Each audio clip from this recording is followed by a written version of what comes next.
शाम के 7 बज रहे हैं। नमस्कार, न्यूज 24 पर सबसे बड़ा सवाल में आपका स्वागत है। आपके साथ मैं हूं मानक गुप्ता। पहले ऑड इवन की पाबंदी और अब डीजल टैक्सियों पर सुप्रीम कोर्ट के बैन से दिल्ली अब घुटनों पर आने वाली है। बेटैक्सी और लाचार। दरअसल दिल्ली में चलने वाली कुल 60,000 टैक्सियों में से तकरीबन आधी डीजल पर चलती हैं, लेकिन अब सुप्रीम कोर्ट ने इन सभी डीजल टैक्सियों पर आज से ब्रेक लगा दिया है। नतीजा, दिल्ली वालों को टैक्सी ढूंढने में खासी दिक्कत हो रही है। आज तो संडे है, जरा सोचिए कल यानी सोमवार से क्या होगा जब वर्किंग डे पर टैक्सियों की डिमांड चरम पर होगी। सुप्रीम कोर्ट का कहना है प्रदूषण के मुद्दे पर सरकार गहरी नींद सो रही है और मंत्रालय में लोग बैठकर आराम से कॉफी पी रहे हैं, इसीलिए उसे खुद ये कड़े फैसले लेने पड़ते हैं। लेकिन इस सब के बावजूद प्रदूषण है कि कम होता नहीं दिख रहा। इसीलिए हमारा आज का सबसे बड़ा सवाल है, दिल्ली को बेटैक्सी बनाने का असली गुनहगार कौन है? ऑड इवन के नाम पर क्या सिर्फ सियासी फायदा लिया गया? और सुप्रीम कोर्ट ने क्यों कहा प्रदूषण पर सरकारें सो रही है? इसी पर बहस होगी, लेकिन पहले आज की रिपोर्ट।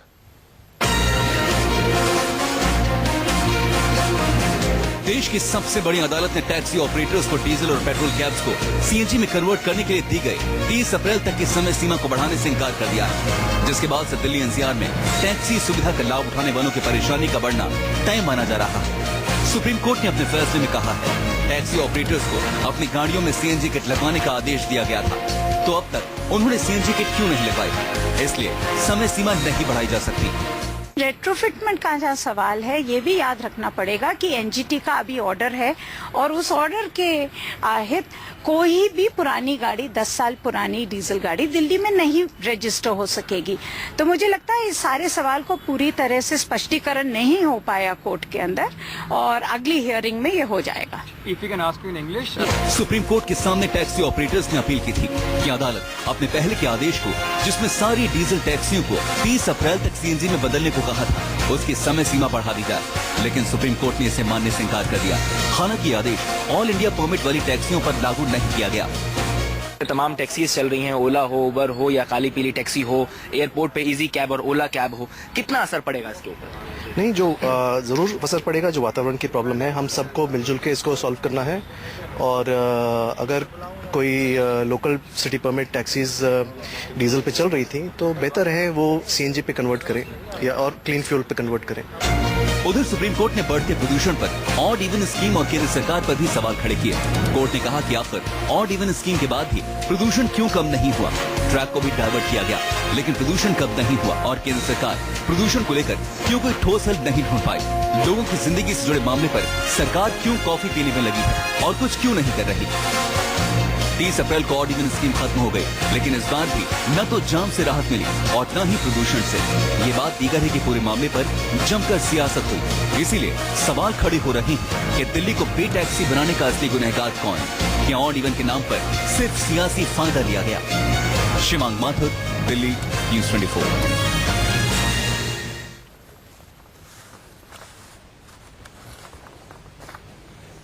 आज का सबसे बड़ा सवाल, दिल्ली को बेटैक्सी बनाने का असली गुनहगार कौन है? ऑड इवन के नाम पर क्या सिर्फ सियासी फायदा लिया गया? और सुप्रीम कोर्ट ने क्यों कहा प्रदूषण पर सरकारें सो रही हैं?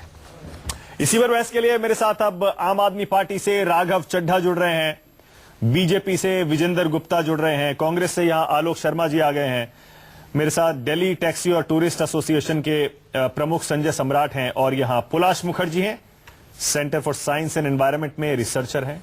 आप सभी का स्वागत है। राघव, पहला सवाल मैं आपसे पूछूंगा। आपकी सरकार है दिल्ली में, विजेंद्र जी अभी आने वाले हैं, उनसे भी यही सवाल पूछूंगा। अब दिल्ली में कल से लोगों को टैक्सी ढूंढने में खासी दिक्कत होगी। कल वर्किंग डे होगा। राघव, आप समझ रहे हैं ऑड इवन हालांकि खत्म है, लेकिन फिर भी टैक्सी की डिमांड पीक पे रहती है वर्किंग डे पे, वीकडे में। अब बताइए, आधी टैक्सी रोड से गायब हो जाएगी। सुप्रीम कोर्ट का ऑर्डर है, सुप्रीम कोर्ट कह रहा है सरकारें काम नहीं करती इसीलिए हमें करना पड़ रहा है। अब दिल्ली जब त्राही त्राही करेगी कि टैक्सी नहीं मिल रही है, कौन जिम्मेदार होगा राघव इसके लिए? दो चीजें मानक जी। पहली चीज, आप जिम्मेदार पत्रकार हैं, मैं आपकी बहुत इज्जत करता हूं। मैं आपको बड़ी विनम्रता पूर्वक ये कहना चाहूंगा कि यदि आप सुप्रीम कोर्ट के ओरल रिमार्क्स को और अखबार को ध्यान से पढ़ें तो सुप्रीम कोर्ट ने ये कहा कि केंद्र सरकार सोई हुई है। दिल्ली सरकार के ऊपर किसी प्रकार की कोई विशेष टिप्पणी नहीं करी गई। ये रहा आज का टाइम्स ऑफ इंडिया का अखबार, जिसमें साफ तौर पे लिखा हुआ है as Delhi air version centre slept. पहली चीज तो ये, तो पहली बात तो ये है कि जो केंद्र सरकार के बारे में सुप्रीम कोर्ट ने कहा, मैं भी आपको बहुत पसंद करता हूं राघव, बहुत पसंद करता हूं आपको। आप बहुत इंटेलिजेंट नेता हैं, अच्छे डिबेटर हैं, मैं भी आपकी बहुत इज्जत करता हूं। एक तो मैं ये बात कह दूं। दूसरा, सुप्रीम कोर्ट ने केंद्र सरकार के बारे में कहा, लेकिन मैं ये मानता हूं और मुझे पता है आप भी सहमत होंगे कि दिल्ली सरकार की भी जिम्मेदारी बनती थी इसमें, क्योंकि सुप्रीम कोर्ट में मामला पेंडिंग है, सारे इसमें स्टेक होल्डर्स हैं। आपने भी तो कुछ नहीं किया, आपकी भी जिम्मेदारी बनती थी। बिल्कुल है। आखिरकार सुप्रीम कोर्ट को यह फैसला खुद लेना पड़ा। सुन लीजिए। हाँ, नहीं, बहुत अच्छा हुआ कि आपने ये स्वीकार लिया पहले कि सुप्रीम कोर्ट ने साफ तौर पर यह कहा कि केंद्र सरकार नींद में है, केंद्र सरकार सोई हुई है, दिल्ली सरकार पे कोई टिप्पणी नहीं करी। परंतु फिर भी दिल्ली में लोकतांत्रिक ढंग से चुनी हुई सरकार आम आदमी पार्टी की है। किस प्रकार से दिल्ली के सार्वजनिक परिवहन को, पब्लिक ट्रांसपोर्ट को ऑगमेंट करा जाए, उसकी जिम्मेदारी पूरी तरीके से हमारे ऊपर भी है और हमें वो जिम्मेदारी निभानी पड़ेगी। अब मैं जो आपने सवाल पूछे उस पर 3-4 चीजें कहना चाहूंगा। पहली चीज, हमने ये देखा कि कुछ ऑल इंडिया ट्रांसपोर्ट परमिट की गाड़ियां जिनको दिल्ली में एक पॉइंट से दूसरे पॉइंट पे अप्लाई करने की अनुमति नहीं है, वो ऑल इंडिया ट्रांसपोर्ट परमिट यानी कि केंद्र सरकार से परमिट लेकर डीजल पे चला रहे थे। तो वो उनकी सरासर एक कहिए कि कानून का उल्लंघन करते हुए वे अपनी टैक्सी चला रहे थे, जिसका संज्ञान सुप्रीम कोर्ट ने लिया और सुप्रीम कोर्ट ने यह बैन करा। अब इसके लिए क्या क्या कदम उठाने पड़ेंगे? जहां तक दिल्ली के पब्लिक ट्रांसपोर्ट को ऑगमेंट करने की, उसको सुधार करने की बात है, मैं पूरी तरीके से इसे स्वीकारता हूं कि दिल्ली के अंदर सार्वजनिक परिवहन को सुधारने की और कई प्रकार की बसें, मेट्रो गाड़ियां, टैक्सी सब चलाने की बहुत ज्यादा आवश्यकता है और हमारी सरकार लगातार कर रही है। हमने पिछले 15 साल कांग्रेस सरकार की एक लेगेसी थी जिसको इनहेरिट करा है और उसको सुधारने की आवश्यकता है। इसी के चलते कल की यदि आप गोपाल राय जी जो हमारे परिवहन मंत्री, उनकी प्रेस कॉन्फ्रेंस देखिए, उन्होंने साफ तौर पर कहा कि इस साल के अंदर 4000 नई बसें लाई जाएंगी, 1000 प्रीमियम बसें लाई जाएंगी, 1000 क्लस्टर बसें लाएंगी, 1000 डीटीसी बसें लाई जाएंगी। मेट्रो के अंदर दिल्ली सरकार का जो कंट्रीब्यूशन है वो लगातार दिया जा रहा है। मेट्रो की फ्रीक्वेंसी बढ़ाई जा रही है, नए डब्बे लगाए जा रहे हैं, ई रिक्शा हर जगह मौजूद करा गया, लास्ट माइल कनेक्टिविटी पे फोकस करा जा रहा है। तो जहां तक दिल्ली सरकार ने जो कदम उठाने हम लगातार उठा रहे हैं। हाँ ठीक है, लेकिन वो लॉन्ग टर्म व्यू है। मैं फिलहाल ये सोच रहा हूं अगले 1 साल में जितनी बसें आएंगी वो आएंगी, मेट्रो में जितना एक्सपेंशन सुधार होगा वो होगा, लेकिन कल से जो टैक्सी लोग ढूंढेंगे और नहीं मिलेगी उसमें विजेंद्र जी कौन जिम्मेदार होगा? विजेंद्र गुप्ता जी, आपने सुना सुप्रीम कोर्ट ने क्या कहा?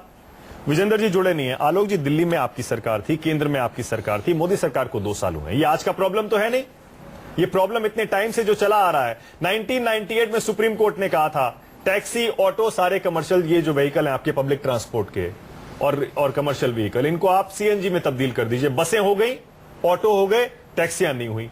आपने क्या किया उसके लिए?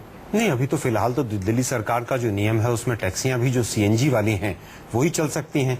और राघव जी एक बहुत सफेद झूठ बोल रहे हैं कि केंद्र सरकार से वो परमिट लेकर और दिल्ली में चलाते हैं। केंद्र सरकार का कौन सा डिपार्टमेंट परमिट देता है? अरे वे परमिट तो 5 शामनाथ मार्ग से जो दिल्ली ट्रांसपोर्ट डिपार्टमेंट है, जिसको 5 नंबर वाले बोलते हैं हम देसी भाषा में, वो लोग देते हैं। तो आप केंद्र सरकार को दोषी क्यों बना रहे हैं? आपने 3-4 चीजें कही कि हमारे ऊपर टिप्पणी नहीं हुई है साहब, हम तो बचे हुए हैं। अरे वे कल आपको ऊपर हो जाएगी।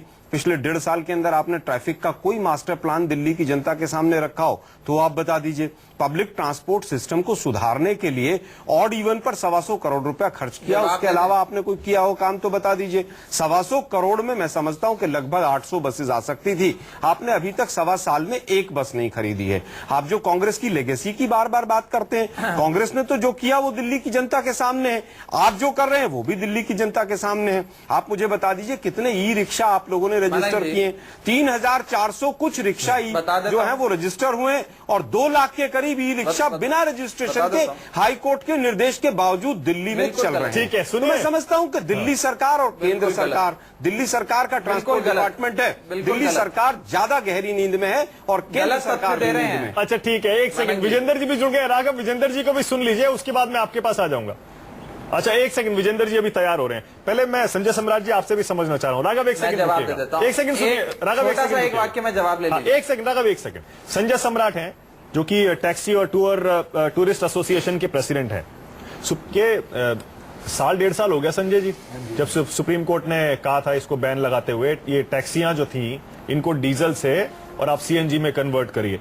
पहले तो मैं को बताना चाहता हूं आम आदमी पार्टी सरकार को कि जो ये इस बात का क्रेडिट ले रही हैं कि डीजल की ऑल इंडिया परमिट केंद्र सरकार के यहाँ रजिस्टर्ड होता है, दिल्ली सरकार के यहाँ रजिस्टर्ड होता है, बुराड़ी अथॉरिटी है, 5 साल के लिए हमें परमिट मिला जाता है और हर साल उसको रिन्यूअल किया जाता है। सबसे बड़ी बात है कि जो ये ओला और उबर कंपनियां आई हैं, इन्होंने इन गाड़ियों का मिसयूज करा। हमने गोपाल राय जी को पिछले साल शिकायत करी कि ये गाड़ियां जो हैं डीजल की चल रही हैं ओला उबर के अंदर और आप इनको रोको। उन्होंने एक गाड़ियों को बंदी करा। हमने कहा कि इनका जो इलीगल ऑफिस है हौजखास में है, गुड़गांव में, आप पे एंटी करप्शन ब्रांच है, आप वहां पे रेड मारिए। अच्छा सुनिए, ये तो बताइए संजय जरा, मैं समझ रहा हूँ कि थोड़ा सा इन्फॉर्मेटिव भी हमारा ये शो होना चाहिए, क्योंकि आप तो प्रेसिडेंट है ना इस एसोसिएशन के। जरा बताइए कितनी टैक्सियां कल से ऐसी हैं जो दिल्ली में चलनी बंद हो जाएंगी? एक्चुअली क्या है कि दिल्ली के अंदर जो है ऑल इंडिया परमिट की 35,000 के आसपास गाड़ियां रजिस्टर्ड हैं।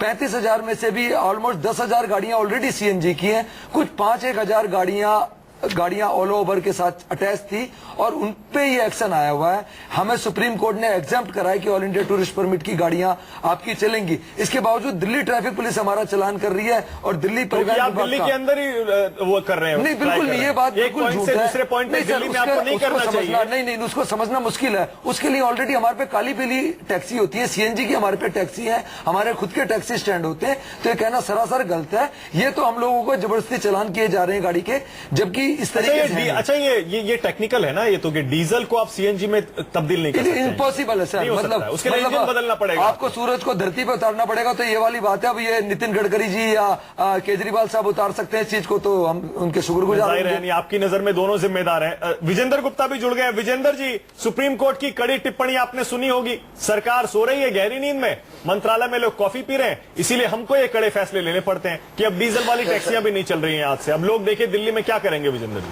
मुझे लगता है 2 चीजों को मिलाया जा रहा है।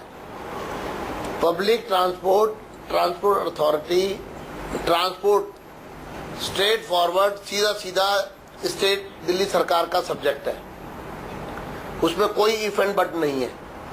मुझे समझ नहीं आता कि जो इनके अपने काम है 100% इनको ही देखने हैं, उसके बारे में तो ये केंद्र से बात करना चाहते हैं, और जो केंद्र के काम है वो कहते हैं हम करेंगे। तो ये कुल मिला के पूरा एक कंफ्यूजन दिल्ली में क्रिएट करके रखना चाहते हैं। विजेंद्र जी, लेकिन सुप्रीम कोर्ट तो आप ही से सवाल पूछ रहा है, आज से नहीं। वो कह रहा है लगातार सरकारें सो रही। एक मिनट प्रदूषण पे मैं आपको स्पष्ट कर दूं, मोदी सरकार से पूछ रहा है की टिप्पणी और ये फैसला, दोनों में बहुत बड़ा अंतर है। जो सुप्रीम कोर्ट की टिप्पणी है वो ओवरऑल पॉल्यूशन को लेकर के, ये फैसला जो है ये दिल्ली में आज से डीजल पेट्रोल की टैक्सीज नहीं चलेंगी, सिर्फ सीएनजी टैक्सी चलेंगी, फैसला उसको लेकर के है। और 2000 सीसी से ऊपर की गाड़ियां रजिस्टर नहीं हो रही हैं, ये उसको लेकर के है। ये सीधे तौर पर दिल्ली की सरकार ने एक दिन पहले जो नाटक किया है, अगर ये समय रहते जागकर इसकी व्यवस्था करते तो आज हजारों लोगों को जो दिक्कतें हो रही हैं और लाखों परिवार जो बेरोजगार हो गए वो शायद ना होते।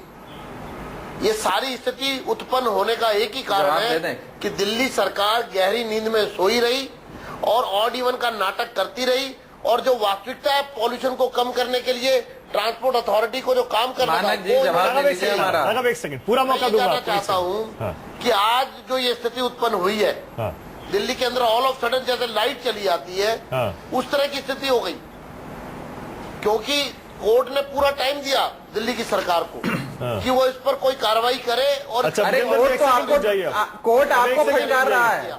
एक सेकंड रुक जाइए, यहाँ तक हाँ, एक सेकंड रुक जाइए। अब यहाँ पर पोलाश जी, एक सेकंड सर, एक सेकंड विजेंद्र जी, मैं चाह रहा हूँ थोड़ा सा इसमें जल बोर्ड के टैंकर भी थोड़ा सा इंडिपेंडेंट और टैंकर भी 250 टैंकर लोगों को पानी नहीं दे पाए, नए। अच्छा विजेंद्र जी, एक सेकंड रुक जाइए ये कमाल है। पोल्यूशन पे supreme court Bharatiya Janata party की केंद्र सरकार को फटकारता है, इसी पे रखे ज्यादा अच्छा, और ये उसका राजनीतिक लाभ उठाने का प्रयास कर रहे हैं। जरा सुनिएगा, यहाँ पर पोलाश मुखर्जी भी हैं, सीएसई से जुड़े हुए हैं, centre for science and environment. क्या वजह है कि सुप्रीम कोर्ट ने भी हाथ खड़े कर दिए? पोलाश, सुप्रीम कोर्ट ने कल बोला, सब जज सिर पकड़ के बैठ गए कि बोले ऑड इवन लगा दिया, हमने ट्रक बैन कर दिए जो दिल्ली में नहीं आ रहे, हमने डीजल गाड़ियों का रजिस्ट्रेशन बैन कर दिया, आप टैक्सी भी बैन कर रहे हैं, लेकिन पोल्यूशन कम नहीं हो रहा। मेरे पास ये आंकड़े ऑडी 1-2 के, इसमें PM 2.5 लगातार बढ़ा है इन 15 दिनों में। एंड में 184.3, शुरू में था 81।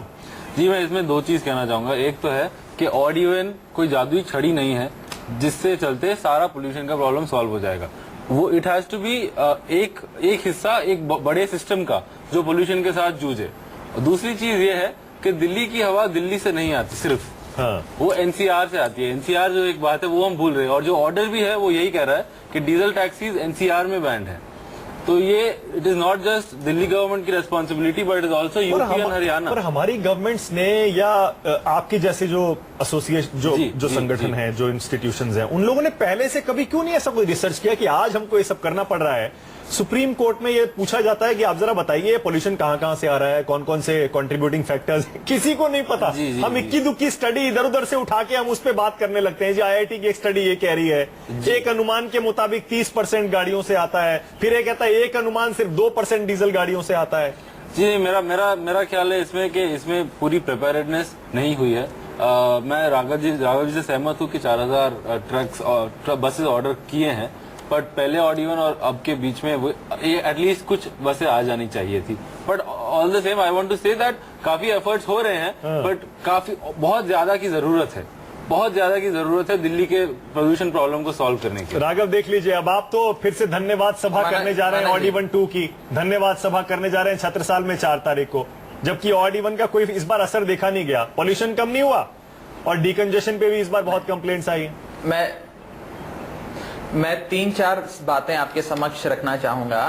देखिए, NGT, high court, supreme court लगातार इस प्रकार के बयानबाजी कर रहा था और बिल्कुल सही टिप्पणी कर रहा था कि दिल्ली के अंदर प्रदूषण के लेवल बहुत ज्यादा बढ़ते जा रहे हैं, बहुत ज्यादा दिल्ली के अंदर पोल्यूशन के लेवल्स बढ़ते जा रहे हैं और तमाम सरकारों को कदम दोबारा से शुरू कर लीजिएगा। राघव, इसी के चलते हमने ये कहा, सुन रहे हैं मुझे, हमें बस ये कह रहा हूं क्योंकि आपने सुप्रीम कोर्ट NGT की बात की तो वो बयानबाजी मैं चाहूंगा आप उसमें करेक्शन कर लीजिए, फिर दोबारा शुरू करिए। नहीं, आप सुन लीजिए मैं क्या कह रहा हूं, आप सुन लीजिए। नहीं बयान, अगर यदि कोई ओरल ऑब्जर्वेशन वे लोग दे रहे हैं तो वो बयान ही हुआ ना उनका। तो supreme court, high court, NGT लगातार ओरल ऑब्जर्वेशंस के जरिए ये कह रहे थे कि दिल्ली एक गैस चेंबर बनता जा रहा है, दिल्ली के अंदर प्रदूषण के लेवल इतने बढ़ गए हैं कि हर दूसरे तीसरे घर में एक इनहेलर या एक नेबुलाइजर। छोड़ दीजिए, आप मुझे बताइए, एक स्टेप बताइए दिल्ली सरकार ने पिछले 2 साल के अंदर लिया हो इसी के चलते दिल्ली सरकार ने एक इमरजेंसी मेजर उठाया जिसका नाम था ऑड इवन। इसीलिए दिल्ली सरकार ने एक इमरजेंसी मेजर उठाया ऑड इवन। हम कतई भी ये नहीं कहते कि ऑड इवन लागू करने से दिल्ली में से प्रदूषण गायब हो जाएगा। आपको समझना पड़ेगा कि दिल्ली में प्रदूषण किन किन चीजों से आता है। यदि पंजाब के अंदर फसल को आग लगाया जाता है उसका प्रदूषण भी आता है। आपको याद होगा व्हाइट फ्लाई नामक एक सरकार बनेगी जब करा गया था, उसकी वजह से दिल्ली में प्रदूषण आया। NCR के अंदर जो इंडस्ट्री है उसके लिए भी आता है, जो ट्रक्स चलते हैं बॉर्डर एरियाज में उससे भी प्रदूषण आता है। यूपी, हरियाणा, पंजाब, तमाम राज्यों को मिलकर की जिम्मेदारी को कम करना पड़ेगा। यही NGT कहता है, यही सुप्रीम कोर्ट कहता है। अब इसी के चलते मैं आपको एक फैक्ट आपके सामने रखना चाहूंगा कि Haryana state pollution control board ने अभी 1 हफ्ता पहले यह कहा कि दिल्ली में ऑड इवन लागू होने की वजह से गुड़गांव के प्रदूषण के लेवल में कटौती आई है। तो आप ये किस आधार पे? अच्छा राघव, एक सेकंड मैं चाह रहा हूं ब्रेक पर जाने से पहले पोलाश से कमेंट कर रहा हूं क्योंकि पोलाश थोड़ा गायब हो गया, परंतु प्रदूषण काफी कम हुआ है। अच्छा, एक आखिरी चीज, एक सुन लीजिए, हमारी आखिरी बात सुन लीजिए जल्दी से राघव। चाहे वो दिल्ली प्रदेश कंट्रोल कमेटी हो, सुन लीजिए, चाहे वो EPCA हो जो सुप्रीम कोर्ट द्वारा गठित करी गई कमेटी हो, चाहे वो centre of science of environment हो, सबने ये कहा है, चाहे फेज 1 हो और फेज 2 की रिपोर्टें आने वाली हैं कि प्रदूषण में कमी पाई गई है। अब कितनी जगह कमी पाई गई, में कमी पाई गई है, किसी भी रिपोर्ट में नहीं कहा गया है। अभी आप लोग झूठ बोलने से हाईकोर्ट सुप्रीम कोर्ट को बयानबाजी। एक सेकंड मैं चाह रहा हूं ब्रेक पर जाने से पहले पोलाश थोड़ा बताएंगे। पोलाश क्या सही है ये कि पोल्यूशन कम हुआ है जबकि ये आंकड़े PM 2.5 के कुछ और कह रहे हैं? जी देखिए, हमारी फेज 2 की स्टडी अभी चल रही है, बट फेज 1 में जो है हमने बहुत क्लियर इफेक्ट देखा था। इसका जो हो रहा था कि इफेक्ट पूरा शिफ्ट हो रहा था। लोग अपने बिहेवियर पैटर्न चेंज कर रहे थे, क्योंकि 8 से लागू था। लोग 7 बजे ऑफिस के लिए निकल जा रहे थे और लोग गुड़गांव में 6 बजे से 8 बजे तक रुक रहे थे, मॉल में घूम रहे थे, ताकि इसीलिए गुड़गांव में पोल्यूशन बढ़ रहा था। इसीलिए मैं कहता हूँ इस प्रॉब्लम कम हुआ था जी। इस बार भी लग रहा है आपको वो इस बार में हमारी स्टडी ऑनगोइंग है। पलाश ये कह रहे हैं कि इन 15 दिनों में ऑड इवन 2 के दौरान शायद पोल्यूशन के आंकड़े कम नहीं हुए होंगे, लेकिन अगर पिछले साल से आप कंपेयर करेंगे तो पिछले साल से अब तक सुप्रीम कोर्ट की फटकारों के बाद सरकारों ने जो कुछ कदम उठाए हैं या सुप्रीम कोर्ट के आदेश से जो कुछ हुआ है, उससे लगता है धीरे धीरे पोल्यूशन जी कम हो रहा है। कुछ ऐसे ट्रेंड मिल रहे हैं। एक छोटा सा ब्रेक ले रहे हैं।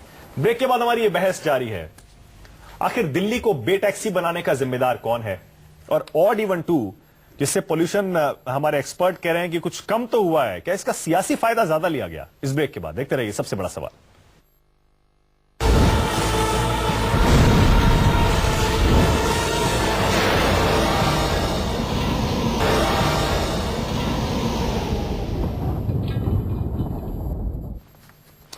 आज का सबसे बड़ा सवाल यही है, दिल्ली को बे टैक्सी बनाने का असली गुनहगार कौन है? ऑड इवन के नाम पर क्या सिर्फ सियासी फायदा लिया गया, और सुप्रीम कोर्ट ने क्यों कहा प्रदूषण पर सरकार सो रही है? इसी पर हम बहस कर रहे हैं। मेरे साथ बीजेपी से विजेंद्र गुप्ता, आम आदमी पार्टी से राघव चड्ढा, कांग्रेस से आलोक शर्मा, यहां सीएससी से पोलाश मुखर्जी और संजय सम्राट, प्रेसिडेंट दिल्ली इन taxi tourist association. Sanjay ji जरा बताइए, जैसा अभी पोलाश भी कह रहे थे, 1998 से ये सब सुप्रीम कोर्ट ने कहा था पोल्यूशन बहुत हो रहा है, सबको सीएनजी पे लाओ, बसें आ गई, ऑटो सारे सीएनजी हो गए, टैक्सियां ऑटो नहीं हुई। 98 से भी ऑल इंडिया परमिट बैन नहीं थी, ऑल इंडिया परमिट शुरू से चलने के लिए नहीं थी, क्योंकि बाहर सीएनजी गाड़ी नहीं मिलती। अब क्या हुआ है कि ओला उबर जो विदेशी कंपनी आई, इन्होंने इसको मिसयूज करा, कुछ गाड़ियों को, उन गाड़ियों से बलात्कार हुआ और ये गाड़ियां बदनाम हुई। इस वजह से रहा ऑड इवन का सवाल, तो ऑड इवन से जो आम आदमी पार्टी सरकार है। एक सेकंड, आप पॉलिटिक्स में मत जाइए, मुझे बताइए डीजल टैक्सियां क्यों नहीं बैन होनी चाहिए दिल्ली में? क्योंकि बाहर सीएनजी नहीं मिलती ना। यूरो 4 गाड़ी, आप एक बात बताइए, तो सुप्रीम कोर्ट को गुमराह करा गया दिल्ली सरकार और केंद्र सरकार द्वारा। 35 लाख पेट्रोल और डीजल की गाड़ियां प्राइवेट है, क्या वो ऑक्सीजन देती है? इन्होंने सुप्रीम कोर्ट को बताया कि जिसमें सुप्रीम कोर्ट के जज, बड़े बड़े वकील, बड़े बड़े डॉक्टर, बड़े बड़े मंत्री घूमते, क्या पेट्रोल की गाड़ी है, सीएनजी की गाड़ी है या डीजल की गाड़ी है? बड़े बड़े जितने एयरटेल के, प्राइवेट गाड़ियां भी बैन होनी चाहिए। मैं तो कहता हूं अगर बैन होना है तो फिर पूरी दिल्ली के एनसीआर में दिल्ली के टैंकर नहीं घुसने चाहिए, डीजल के पेट्रोल पंप भी बंद हो जाने चाहिए, फिर सीएनजी चलनी चाहिए अगर होना चाहिए, क्योंकि फिर हमारे फेफड़े भी हैं। कोई डीजल की टैक्सी सबके फेफड़े खराब नहीं कर रही, कोई 20,000 गाड़ियां डीजल की टैक्सी फेफड़े नहीं खराब करती। जिस प्रकार से गोपाल राय जी ने कहा कि बच्चों के फेफड़े खराब हो रहे हैं, इन्होंने क्या करा, जो 10 रुपए टैक्सी चलने वाली थी, जो 10 रुपए गाड़ियां जो डीएल बनाटी की दी गई थी, उन्होंने 17,000 ओला ओवर में अटैच करवा दी, जो पीक आवर्स में 56 रुपए से लेकर 82 रुपए। आज तक ये कंपनियां, मैं बताना चाहता हूं आपके चैनल के माध्यम से, आज तक ये कंपनियां रजिस्टर्ड नहीं हुई है। क्या ये इनके रिश्तेदार है या इन्होंने पैसा लिया? दो ही बात में आदमी किसी की हेल्प करता है, या तो वो उसका रिश्तेदार हो या पैसा लिया है। तो या तो ये केजरीवाल सरकार ये बता दे या केंद्र सरकार बता दे कि इनको इतनी सहूलियत क्यों दी जा रही है ओला उबर कंपनियों को, और ये पैसा किस तरीके से आ रहा है, किस तरीके से 600 रुपए किलोमीटर में गाड़ी दे रहे हैं। तो मैं जानना चाहता हूं, और किस तरीके से सुप्रीम कोर्ट को गुमराह किया गया है। क्या वो 35 लाख गाड़ियां जो डीजल की गाड़ियां, मैं बताना चाहता हूं, क्या वो ऑक्सीजन देती है? तो इन्होंने सुप्रीम कोर्ट को सही बात क्यों नहीं बोली कि सर 20,000 गाड़ियां सिर्फ धुआं देंगी? संजय जी राघव एक सेकंड आ रहा हूं, एक सेकंड। संजय जी बताइए, अब सुप्रीम कोर्ट का ऑर्डर है, बैन तो सुप्रीम कोर्ट ने सर एग्जेम्प्ट कर दिया, दिल्ली ने एग्जेम्प्ट करा, आप उसको पढ़ो ना। सुप्रीम कोर्ट का उसने पॉइंट टू पॉइंट को बोला, लेकिन आप पॉइंट टू पॉइंट की डेफिनेशन क्या कहते हैं? पॉइंट टू पॉइंट की डेफिनेशन सर समझो, इस बात को समझना जरूरी है कि आपको डेफिनेशन समझनी पड़ेगी, नहीं तो दिल्ली ट्रैफिक पुलिस हमारे चलान करके बर्बाद कर देगी हम लोगों के। आज हमारी 100 गाड़ी जाम करी है, आज हमने दिल्ली में आधा घंटा रिंग रोड पे जाम लगाया, कल को अगर हम दिल्ली के ट्रांसपोर्टर एक हो गए तो पूरी दिल्ली को जाम कर देंगे, पूरे हिंदुस्तान को जाम कर देंगे। मैं आपके चैनल के माध्यम से बताना चाहता हूं। एक second, all India tourist permit जो आपको मिला है, उसमें आपको परमिशन दी जाती है कि दिल्ली से आप कोई पैसेंजर उठाइए और उसको आप दिल्ली से बाहर अगर ले जाना है, सारा टूरिज्म बर्बाद कर दिया। ओला उबर जैसी कंपनियों ने बलात्कार करके सारी कंपनियों को बदनाम कर दिया। ऊपर से आज तक इन्होंने दिल्ली सरकार ने, दिल्ली सरकार ने आज तक इनको रजिस्टर्ड क्यों नहीं किया? अच्छा मैं चाह रहा हूं एक सेकंड, ठीक है। तो राघव और विजेंद्र जी, क्योंकि दोनों इनकी पार्टियां सरकार में है, दिल्ली में और केंद्र में, पंजाब में, इन्हीं से जवाब ले लेते दोनों पार्टियों। अगर इसे इन्होंने दिल्ली ट्रांसपोर्टरों से पंगा लिया और दिल्ली ट्रांसपोर्टरों को सुप्रीम कोर्ट में जो मिसगाइड किया, इनको खामियाजा दोनों पार्टियों को पंजाब में भुगतना पड़ेगा। ये आज मैं वार्न कर रहा हूँ। राघव चड्ढा, राघव पहले आप जवाब दीजिए। देखिए माननीय माननीय सुप्रीम कोर्ट ने अपने विवेक अनुसार तमाम आर्ग्यूमेंट भाई साहब, आप बोलिए, अरे संजय जी, सुनिए पहले। आपके सरकारी वकील तो बोलने तो आपके दीजिए। सरकारी वकीलों को पूरी बात बतानी चाहिए कि वो कौन सी गाड़ी करना देनी है। चाहिए। इस प्रकार से 1300 रुपए से संजय जी, पहली बात तो भाई साहब, टैक्स के नाम पे क्या पहली पुलिस बात- खत्म हो जाएगा? आप पुलिस की गाड़ियों को दे रहे हैं, मतलब 30,000 रुपए टैक्स दिलवा रहे हैं। शांत हो जाइए। अरे संजय, पहली बात तो जान लीजिए कि केंद्र सरकार के वकील ने कोर्ट में आर्ग्यू करा है। भाई साहब, आप लोगों ने भी क्या करा? आप लोगों ने 17,000 गाड़ियां डीएल बनाती की ऑल ओवर में टेस्ट पहले तो आपको पता होना चाहिए कि सुप्रीम कोर्ट में हुआ क्या। सुप्रीम कोर्ट की छोड़ो, हम आपकी भी बोल रहे हैं। आर्ग्यू आपने क्या नहीं किया? सरकार के वकील ने आर्ग्यू करा। आप कह रहे हैं कि सुनिए दिल्ली सरकार ने हाँ, शांत हाँ, हो। राघव बोलिए। यदि आप हमारी बात ही नहीं सुनेंगे, ऐसे चीखेंगे चिल्लाएंगे, बोलिए, तो राघव दर्शक बोलिए। क्या सोचेंगे? थोड़ा सुन लीजिए हमारी बात। पहली बात, इस जो जजमेंट आया है इसमें केंद्र सरकार के वकीलों ने सुप्रीम कोर्ट में आर्ग्यू करा और ट्रांसपोर्टर और जो भी एग्रीगेटर्स हैं उनके वकीलों ने आर्ग्यू करा।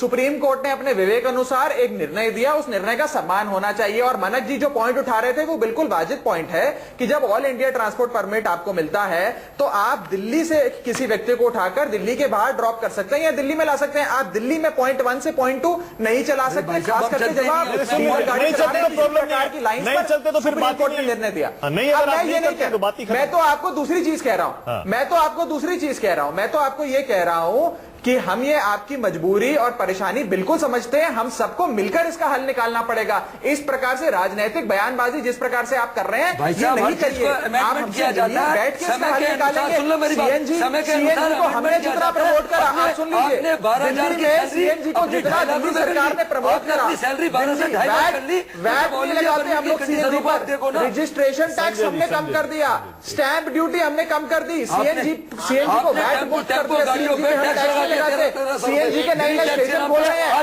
जब अरे इतना एक सेकंड, सीएनजी को संजय जी, प्रमोट एक किया सेकंड जा रुक रहा जाइए। है, ऐसे जब किसी की दिल्ली बात नहीं सरकार सुनी जा सीएनजी को सकती। इतना राघव, एक प्रमोट सेकंड, कर रही है, तो आप राघव आपने अपना जवाब दे दिया। मैं चाह रहा हूं विजेंद्र जी भी जवाब दे दें, क्योंकि ये टैक्सी वाली जो समस्या है। एक वाक्य और सुन लीजिए वरना ये मनक जी, एक वाक्य सुन हाँ, राघव, लीजिए। जल्दी खत्म मैं करिए। केवल ये कहना चाह रहा हूं कि दिल्ली सरकार, हाँ, मैं राजनीतिक बयानबाजी कर ही नहीं रहा। मैं तो एक फैक्चुअल इंफॉर्मेशन दे रहा हूं कि दिल्ली सरकार, आम आदमी पार्टी की सरकार सीएनजी को इतना प्रमोट कर रही है। हमने सीएनजी पे किसी प्रकार का कोई टैक्स नहीं लगाया। हमने जो सीएनजी हाइब्रिड इलेक्ट्रिक व्हीकल्स है जिनको खरीदते हैं, अरे भाई साहब, उस पे ठीक है, आपकी गाड़ी आपकी सीएनजी ठीक है, विजेंद्र जी, पहले तमाम तरीके की ठीक है, एक तो सेकंड। आप लोगों को ये समझना आप तो पड़ेगा। अपनी गाड़ियां डीजल पे चला रहे हैं खुद। ठीक है, आप हमारी सीएनजी पे बोल रहे हैं, अपनी गाड़ियां खुद डीजल पे चला रहे हैं। तो पहले अपने को सुधारो ना। पहले अरे मैं तो आपको ये तक कह रहा हूँ, देखिए, यूरो 6 नॉर्म्स आने चाहिए, मानक जी, डीजल की विजेंद्र जी, सब्सिडी विजेंद्र जी, होनी चाहिए, डीजल 6 नॉर्म्स आने चाहिए। ठीक है राघव, जब तक विजेंद्र जी मानक ने- अरे जी, संजय जी सुनिए तो सही। जब तक- संजय जी सुनिए, विजेंद्र जी बोलिए। देखिए, विजेंद्र जी, यहाँ पर जिस तरह से इस पूरे मामले में दिल्ली सरकार एक डबल स्टैंडर्ड अपनाए हुए है। सुप्रीम कोर्ट के 3 जजेस की बेंच ने दिल्ली की सरकार को लगातार लताड़ा है। 2 बार एक्सटेंशन हुई है कौन सी बता दीजिए। और अभी ये कह रहे हैं कि हम तो वहां बोले ही बता नहीं कोर्ट दीजिए में, कौन सी बेंच। हम तो वहां बोले ही नहीं कोर्ट में। सुप्रीम इससे कोर्ट ने शर्म की केंद्र बात और सरकार क्या को हो लताड़ा सकती है। मनक आप जी, वहाँ मैं पर- चाहूंगा आप क्लैरिफिकेशन दे। एक ये मिनट गलत भैया, जानकारी दे रहे हैं। आप- मनक जी, मैं आप थोड़ी चाहूंगा, देर शांत मनक रहिए। जी, मैं चाहूंगा शांत कि आप रहिए। राघव एक तो लीजिए वो क्या कह रहे हैं, पूरी बात आप करने लीजिए। बहुत देर हो गई लोगों उनको को बात तो गुमराह करने करने दीजिए। में। सुनिए पहले क्या कह केंद्र रहे हैं। सरकार के लिए कहा कि राघव, केंद्र पहले सुनिए। सरकार राघव, सो रही है। राघव, सुप्रीम एक कोर्ट ने सेकंड। कहा केंद्र सरकार सो रही है। ये पढ़िए टाइम्स ऑफ इंडिया। अरे वो ठीक है, उनको सुनिए तो सही, वो क्या कह रहे हैं। जिम्मेदारी से भाग रहे हैं, अपनी सेकंड, जिम्मेदारी विजेंद्र से जी। बच रहे हैं। ये ये देखिए। लोगों की सवालों के जवाब देने में पूरी तरह से इनकॉम्पिटेंट है। दिल्ली के अंदर पॉल्यूशन बढ़ रहा है, इसकी हाँ। जिम्मेदार ये लोग हैं। इसीलिए और ये 32 लगातार 3 सीटों लोगों पर को आपको गुमराह लाकर कर छोड़ रहे दिया दिल्ली हैं। की जनता ने। ये लोगों को गुमराह कर रहे हैं। मैं ये इसीलिए बताना 32 चाहता सीटों हूँ, से 3 सीटों पर आ गए आप। को क्यों नहीं बोलने देना चाहते? अच्छा विजेंद्र जी, मेरा सवाल सुनेंगे हमें आप? बोलने क्यों नहीं देना चाहते? विजेंद्र जी, मेरा क्यों सवाल ऐसा सुनेंगे? ऐसा माहौल बनाया जाता है यहाँ पर? मेरा सवाल सुनेंगे क्योंकि सर? आप झूठ बोल रहे हैं। मैं डिबेट को आगे नहीं बढ़ने दूंगा। राघव प्लीज सुन मुझे लीजिए अपनी उनको बात पहले। कहने दी जाए। हाँ, अच्छा बोलिए विजेंद्र जी, बोलिए आप देखिए, बोलिए मैं आपको पहले। चेतावनी देता हूँ। बोलिए आप, बोलिए सुन रहे हैं सर, बोलिए। मानक सुप्रीम कोर्ट की 3 जजेस की बेंच ने 2 बार एक्सटेंशन दी। मैं पूछना चाहता हूं दिल्ली की सरकार ने इस पूरे मामले को सुलझाने के लिए सरकार ने क्या कदम उठाए? आज ऑल ऑफ सडन ब्लैकआउट हो मैं गया। जवाब दे देता हूँ, सुन लीजिए। ये 2 एक्सटेंशन जब मिली दिल्ली सरकार को, क्योंकि ट्रांसपोर्ट अथॉरिटी को सीधे तौर पर देखना जिम्मेदारी दिल्ली की सरकार की है। आज वो लोगों को गुमराह कर रहे हैं सुप्रीम कोर्ट की टिप्पणी पर। आज गलत और कह आपने रहे हैं पिछले मना 6 जी, महीने में क्या होमवर्क किया? फिर गलत कह रहे हैं विजय पिछले 1 साल में आपने क्या होमवर्क आप किया? एकदम गलत कह रहे हैं। आपने ऑड इवन का सरासर नाटक झूठ करते बोल रहे हैं। आप मुझे जनता को बोलने गुमराह दीजिए। कर रहे हैं। ये यही देखिए, बोलने दीजिए। ये देखिए RSS सर, एक बोलने सेकंड दीजिए रुकिए आप कि दोनों। किस माना प्रकार किसको से चुप propaganda कराइए। सर चलाया मुझे जाए। ब्रेक लेना अगर आपको पड़ेगा, डिबेट एक आगे सेकंड चलानी रुक जाइए। है, राघव सुप्रीम कोर्ट राघव चुप प्लीज एक कराइए। सेकंड रुक सुप्रीम जाइए। कोर्ट की क्या टिप्पणी है? राघव एक सेकंड सुप्रीम कोर्ट ने मुझे एक अपनी बात सेकंड करनी सर सुप्रीम कोर्ट ने मुझे अपनी एक बात- सर एक सेकंड सुप्रीम कोर्ट ने पोल्यूशन को सबसे बड़ा मुद्दा पिछले 6 महीने में 8 महीने में बनाया है, ये हमको मानना पड़ेगा। और दिल्ली सरकार हो या केंद्र सरकार हो, हम सिर्फ कल की हियरिंग की बात नहीं कर रहे।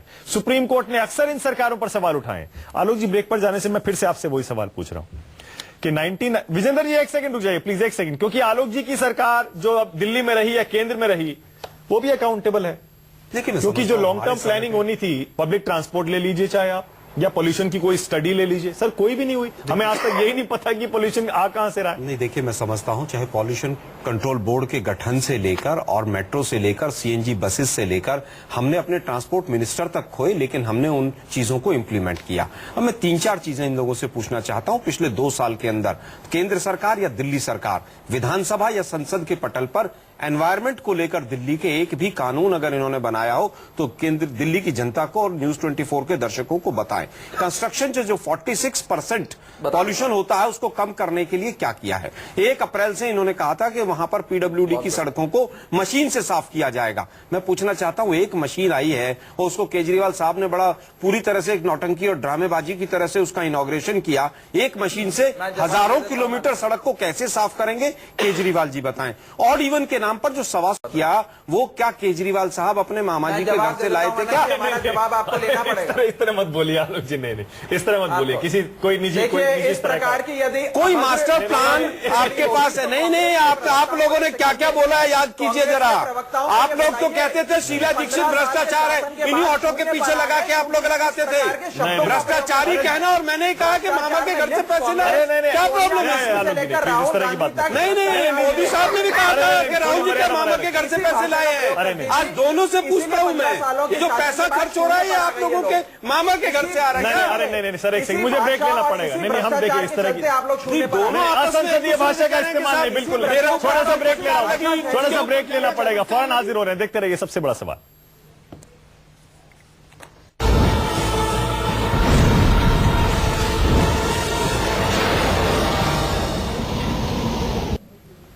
सबसे बड़ा सवाल के आखिरी पड़ाव पर हम पहुंच गए हैं। सुप्रीम कोर्ट के आदेश के मुताबिक कल से दिल्ली में डीजल वाली टैक्सियां नहीं चलेंगी। जाहिर है वर्किंग डे होने वाला है, वीक शुरू होगा तो फिर लोगों को दिक्कतें आएंगी। और दूसरा ऑड इवन भी खत्म हुआ है, तो इसीलिए हम कुल मिलाकर बात ये कर रहे थे जो सुप्रीम कोर्ट ने कहा प्रदूषण पर क्या सरकार या सरकारें सो रही हैं। मेरे पास टाइम बिल्कुल खत्म हो रहा है, इसलिए क्लोजिंग कमेंट पोलाश में आपको दूंगा क्योंकि आप इंडिपेंडेंट वॉइस भी हैं और एक्सपर्ट भी हैं इस पे। एक तो ये टैक्सियों का क्या सोल्यूशन है, अब अचानक सुप्रीम कोर्ट को इतना टफ स्टैंड लेना पड़ा, सोल्यूशन क्या है?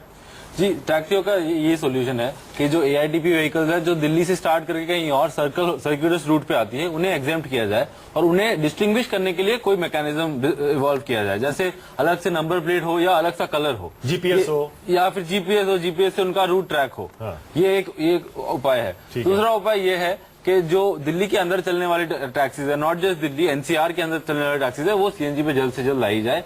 इवन द एग्जिस्टिंग वन, नई वाली तो आई वो तो हो ही नहीं सकता है, डीजल से आप जा ही नहीं सकते हैं, तो इंजन चेंज सीएनजी पे इंजन चेंज करना पड़ेगा। चेंज करना पड़ेगा। अच्छा, ज्यादातर ये जो टैक्सियां हैं जो जिन पर असर पड़ेगा, क्योंकि एआईटीपी तो एग्जाम्प्ट है, जो ऑल इंडिया टूरिस्ट परमिट वाली है वो एग्जाम्प्ट है, वो दिल्ली के आसपास वाले शहरों की है, जी, एनसीआर की है। जी, अब उनका क्या होगा बेचारों का?